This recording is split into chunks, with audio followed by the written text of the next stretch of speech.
요한계시록 19장 주제 강해 교훈입니다.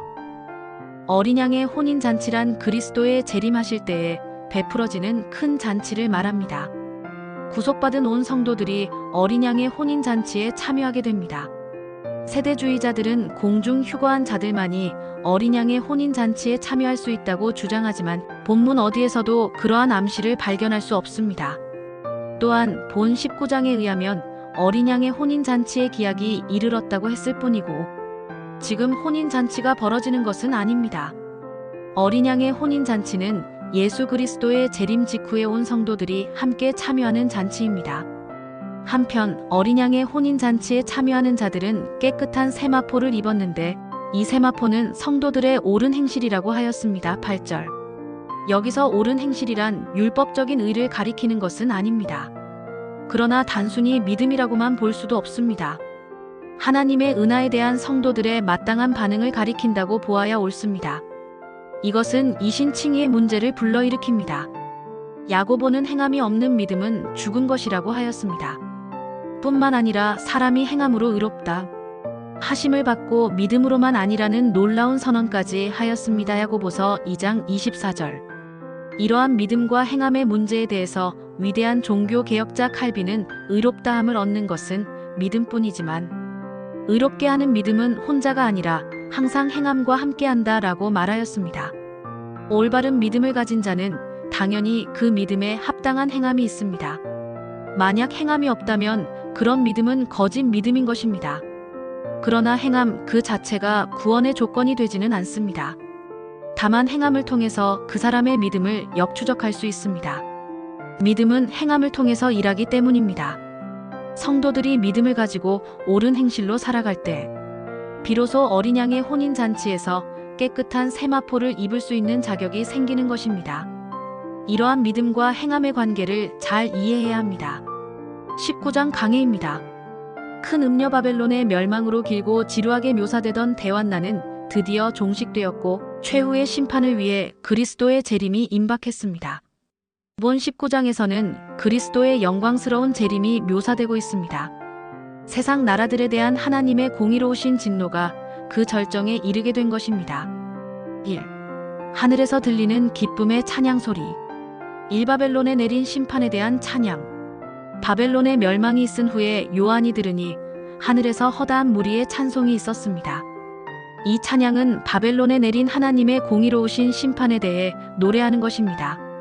하나님은 인간의 중심을 보시는 분으로 사람의 행동뿐만 아니라 생각과 의도까지 아시고 지혜를 가지고 계시기에 공정한 판단을 내리실 수 있는 분입니다. 하늘의 허다한 무리들은 바로 그 하나님의 공의로운 심판으로 막 내려진 큰 환난에 대하여 하나님께 찬양을 드리고 있는 것입니다. 이에 화답하여 24장로들과 네 생물도 엎드려 아멘 할렐루야로 하나님께 경배했습니다. 그러자 보좌에서 누구인지 알 수 없는 음성이 나서 하나님의 종들 곧 그를 경외하는 너희들아 물론 대소하고 다 우리 하나님께 찬송하라고 하였습니다. 즉 여기서는 모든 하늘의 성도들이 하나님을 찬양하는 할렐루야를 높이 외치는 모습이 나타나고 있습니다. 이러한 기쁜 연합 찬양이야말로 오늘날 우리 성도들의 공동체에도 꼭 필요합니다. 이 어린 양의 혼인 잔치. 이어서 하늘에서 들리는 찬양 가운데 어린 양의 혼인 잔치가 묘사되어 있습니다. 어린 양의 혼인 잔치란 그리스도의 재림 때 이루어질 어린 양 되신 그리스도와 교회 사이의 연합을 말합니다. 이 혼인 잔치 때에는 성도들이 하늘로 들어올려져 주님을 영접하게 될 것입니다. 이렇게 그리스도와 교회를 혼인 관계로 묘사하는 것은 구약 때부터 하나님과 이스라엘의 관계를 나타내 왔습니다. 예수님께서도 자신을 친히 신랑으로 비유하시며 교회와 그리스도의 관계를 부부로 비유하는 것은 사도 바울에게서도 자주 발견할 수 있습니다. 교회와 성도들은 이 잔치를 위해 자신을 예비해야 합니다. 그것은 선한 행위로 가능한 것이 아니라 하나님의 은혜로 말미암아 가능한 것입니다. 그렇지만 성도의 의로운 행실에 대해서도 언급되어 있습니다. 8절. 그리스도는 우리의 충성에 따라 상을 주실 것입니다. 그러므로 우리 성도들은 하나님께서 주신 은혜로 아무 공로 없이 구원 얻음에 감사하여 하나님께 충성을 다하는 삶을 살아야 할 것입니다. 2. 예수 그리스도의 재림. 1. 예수 그리스도의 영광스러운 재림. 요한은 드디어 하늘이 열린 것을 보았습니다. 그리고 거기에서 백마탄 자를 보았습니다. 그분은 재림주로 불신 세상을 심판하고 짐승을 완전히 멸하기 위해 오신 예수 그리스도이셨습니다.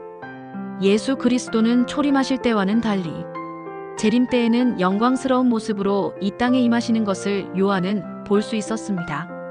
재림주로 오시는 그리스도는 정복자로서 모든 원수들을 쳐부수는 분이었습니다. 또한 충신과 진실이라는 이름으로 오신 신실하고 거짓이 없는 분이었습니다. 아울러 그리스도는 공의로운 심판으로 이 세상을 심판하기 위해 오신 분이었습니다. 이렇게 영광스럽고 신실하며 공의로운 심판주의 모습으로 재림하시는 그리스도는 이제 더 이상 은혜의 말씀을 전하기 위해서가 아니라 공의로운 심판과 승리의 나팔을 불기 위해 오시는 것이었습니다. 십자가상에서 하나님의 진노를 한 몸에 받기 위해 오신 괴로움의 초림 때와는 또 다르게 하나님의 진노의 포도주 틀을 밟아 짜기 위해 재림하시는 것이었습니다. 그리스도는 만왕의 왕이요 만주의 주이신 분이기 때문입니다. 이 영광스러운 재림의 모습을 상상하면서 오늘도 우리 성도들은 그리스도의 재림을 고대하는 신앙의 삶을 살아야 할 것입니다. 이 짐승의 군대와의 접전. 계속하여 요한은 땅에 임할 심판을 고하는 천사의 음성을 듣습니다. 그리고 그리스도께서 재림하실 때 함께 온 군대를 이끌고 짐승과 그 군대와 함께 전쟁을 벌여 짐승의 군대를 멸망시키는 모습의 환상을 바라보았습니다.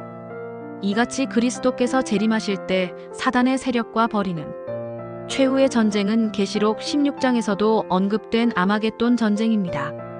이 전쟁의 때에 그리스도는 세상에 대한 절대적인 권세를 가지고 심판받을 자들을 심판하실 것입니다. 특히 그 불신자들은 이제 영원한 형벌의 장소인 유황불 붙는 못에 던져 넣어질 것입니다. 또 땅에서 살아남은 자들은 그리스도의 입에서 나오는 날선 검으로 죽음을 당해 새들에게 그 시체를 뜯기울 것이라고 합니다. 그러자 모든 새들이 배부르게 먹었다고 하는 것은 하나님의 심판의 철저함과 엄격함을 잘 표현해 주는 것입니다.